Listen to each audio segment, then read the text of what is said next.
मुलानेच आपल्या आईबरोबर अतिशय भयंकर कृत्य केले। मुलाचं हे कृत्य ऐकल्यानंतर आपल्याला विश्वास बसणार नाही। जगामधील सर्वात अटूट नातं म्हणजे आई आणि मुलाचं असतं, परंतु याच नात्याला काळीमा फासणारी घटना मुलाने केली। नेमकं काय झाले, कुठे घडले हे पाहू त्या अगोदर चॅनलवरती नवीन असेल तर सबस्क्राईब नक्की करा। निलेश गोसाई वय वर्ष 21 असं या तरुण मुलाचे नाव आणि ज्योतिबेन गोसाई वय वर्ष 48 असे आईचे नाव। 20 वर्षापूर्वीच ज्योतिबेन यांचे पती म्हणजेच निलेशचे वडील त्यांना सोडून गेले होते। तेव्हापासून ज्योतिबेन या त्यांचा मुलगा निलेश यांच्याबरोबर राहत होते। ज्योतिबेन या गेल्या अनेक वर्षापासून मानसिक आजाराने त्रस्त होत्या आणि महिन्याभरापूर्वीच मुलांनी आईचे औषधही बंद केले होते। त्यामुळे आई आणि मुलामध्ये नेहमी वाद होत होते। असेच काही वाद काल पुन्हा झाले।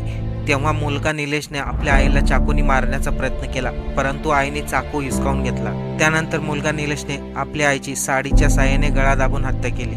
राजकोट पोलिसांनी मुलाला अवघ्या काही तासातच